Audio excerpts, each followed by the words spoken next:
Je commence par vous dire que le commerce, on dit du commerce guérit des préjugés destructeurs. Et c'est presque une règle générale que partout où il y a des mœurs douces, il y a du commerce. Et que partout où il y a du commerce, il y a des mœurs douces.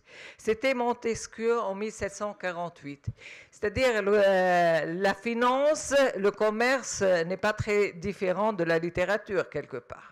Qu'est-ce que c'est le trade finance? C'est une activité historique et traditionnelle des banques reposant sur la gestion, la sécurisation et le financement des transactions du commerce international. L'économie repose sur la confiance. C'est pourquoi le trade finance, il est là. Il est là pour sécuriser vos opérations, pour maîtriser le risque, pour donner confiance à tous les acteurs et partenaires. Aujourd'hui, l'international est un enjeu important pour la France aussi, parce que ça peut être une ouverture. Mais avant d'aller à l'international, il faut comprendre l'enjeu de se lancer à l'international avec les différents points de vue, vendeurs, acheteurs, banques et aujourd'hui certainement la réglementation. Les objectifs du trade finance: comprendre l'enjeu avec différents points, limiter les risques, proposer une méthode de paiement adaptée à la transaction ou conjuguer plusieurs méthodes de paiement parfois, adapter la méthode de paiement au risque de client, réduire les délais de paiement, optimiser la rentabilité et l'essentiel, donner confiance à tous les acteurs et partenaires.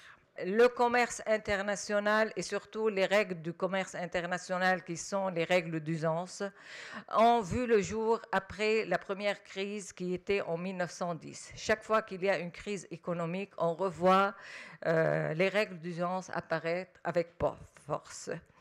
Le but d'une transaction commerciale, c'est chacun il a des intérêts particuliers.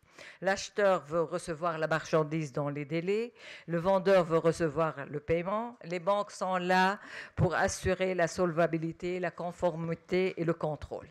L'essentiel, les moyens de commerce international peuvent et surtout les règles d'usance sont là pour sécuriser les opérations et maîtriser les risques. Qu'est-ce qui différencie? Ça, c'est une large gamme de produits de trade finance. Je ne vais pas rentrer dans le détail parce que ce n'est pas le but aujourd'hui et surtout ce qui s'est passé. Il y a plusieurs méthodes de paiement, qui est plus connu, le crédit documentaire, jusqu'à aujourd'hui arriver au BPO. Il y a plusieurs risques aussi à contrôler et parmi lesquels le risque financier, risque pays, risque banque, risque opérationnel, risque de conformité, risque de change, les incoterms que toujours il faut regarder à fond, et le risque de réputation. Pourquoi je parle de tout ça? Aujourd'hui, aller à l'international, déjà entendre tout ça, tous ces risques, toutes ces lois, ça fait peur. Mais, comment dire, ce qui est très facile et très, on va dire, maîtrisable, et M. Doise ne va pas dire le contraire, que les règles UCP sont applicables pour toutes les parties impliquées dans le monde entier. Le paiement est basé sur la base documentaire. La façon d'avoir les mêmes lois qui sont appliquées partout dans le monde facilite les choses. Dès qu'on rentre dans une partie juridique, déjà les choses sont de plus en plus compliquées. Aujourd'hui, ce que je conseille, et c'est pourquoi j'ai voulu intervenir dans ce colloque, c'est nous avons besoin d'aller à l'international, en tant que France, en tant que banque libanaise, en tant que multinationale. Et les règles d'usance UCP et ces produits sont à notre disposition pour faciliter nos travaux. Les règles sont différentes, il y a toute une gamme, il y a plein de contrôles. Je ne vais pas rentrer, mais je vous enverrai la présentation. Ce que je suggère, et je vais rentrer sur un seul point. Aujourd'hui, les banques, comme on a déjà vu à travers la deuxième table ronde, ils ont un travail approfondi qui est le fait d'avoir déjà, on va dire, tant de choses à contrôler. Aujourd'hui, les banques passent plus de temps à faire du contrôle qu'à travailler. Et ça, on l'a vu à travers plusieurs exemples. Aujourd'hui, les multinationales, les corporates, les petites sociétés comptaient beaucoup sur les banques avant pour qu'ils fournissent l'expertise métier pour pouvoir se lancer à l'international. Aujourd'hui, je ne dis pas que cette expertise n'existe pas dans les banques, mais aujourd'hui, le métier, il a changé. Il y a eu plusieurs choses qui se sont développées dans le domaine du commerce international. Les banques ont développé ils ont dématérialisé le produit, ils ont mis en place déjà en tant que banque et en tant que multinationale des produits qui facilitent aux clients de compléter les formulaires que la banque s'en occupait. Aujourd'hui encore, on va dire, s'il y a une opération commerciale, la société qui fait l'opération commerciale, elle va venir chez sa banque une fois que le contrat est signé. Une fois que le contrat est signé, et s'il y a des sanctions, s'il y a quelque chose qui stoppe cette opération, ça serait trop tard. Le client, il a préparé déjà sa commande, il va embarquer sa marchandise et puis il vient chez le banquier qui, déjà avec les différentes lois, c'est déjà trop tard pour pouvoir faire quelque chose. C'est pourquoi, moi, ce que je propose, et ça c'est mon avis en tant qu'expert dans le domaine du trade finance, les multinationales doivent changer leur méthode de travail. Les banques seront là pour faire le contrôle, mais les multinationales ont besoin de diffuser une nouvelle culture de risque incluant tous les collaborateurs. Assurer une conformité technique et réglementaire avant la signature du contrat et tout au long de l'opération. Être accompagné par un expert ayant des compétences transversales pour économiser du temps et de l'argent. J'ai vu et j'ai eu l'occasion de voir beaucoup de multinationales chevronnées qui ont dans leur équipe des gestionnaires de certaines qualités qui sont tombés avec des contrats de ce genre.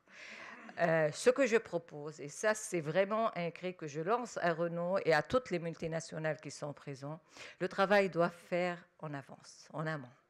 Et puis, la banque sera là pour contrôler le travail de la multinationale qui aura eu dans ses effectifs les gens experts qui permettent de connaître les lois bancaires, les lois du commerce international, l'opération, les risques payés, les risques financiers, tout ça pour pouvoir présenter une opération.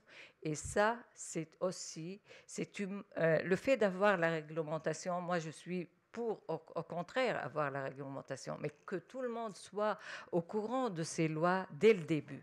Parce qu'une fois le contrat conclu, c'est trop tard. Chacun, déjà, on va dire, il a préparé sa commande, le client a signé, tout le monde est les trucs. C'est ce que je demande.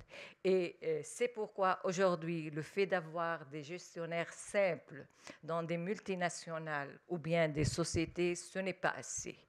Nous devons avoir des experts, surtout pour les multinationales, je lance ce défi, et de savoir comment manipuler l'opération dès le début en considérant que c'est un projet. Je fais cette comparaison tout le temps. Je dis mon métier ressemble au métier d'un avocat qui connaît les codes de loi, mais sa force et ses atouts, c'est de savoir quand et comment les utiliser. Et la force de multinationales aujourd'hui, c'est pas de recourir à son banquier pour lui dire « aidez-moi », c'est de trouver dans ses effectifs des gens qui peuvent sécuriser l'opération avant la signature du contrat. Et la banque sera là avec ses compétences et la réglementation pour confirmer les décisions des multinationales. Je ne vais pas vous retarder beaucoup. Mais j'exporte quelques idées parce que nous sommes tout de même là dans une idée de pourquoi le Libanais fait la différence. Je crois à la culture, elle a beaucoup de choses. Nous sommes trilingues.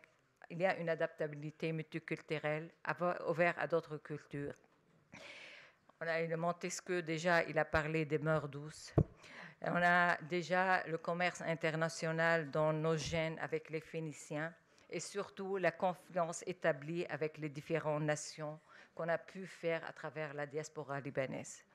Notre système bancaire et le fait que la plupart de nos effectifs ont été formés dans ce système bancaire est, comment dire, un levier qui nous a bien armés pour confronter cette réalité. Notre réseau, la diaspora libanaise, compte aujourd'hui 16 millions dans le monde, parmi lesquels des hommes influents dans le monde, des chefs de multinationales, des gens appréciés. Et tout ça pourquoi? Parce qu'on a eu leur confiance, on a respecté les règles, on sait bien s'adapter et on est là pour faire évoluer non seulement notre carrière, mais aussi le pays où on s'intègre.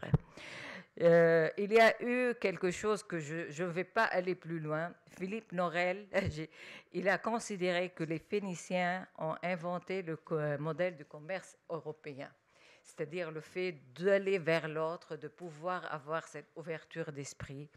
Je ne vais pas aller jusqu'à ce point, mais je crois qu'on a notre touche dans tout ce qui se passe dans le commerce international et nous sommes prêts à travailler et chacun prend sa responsabilité.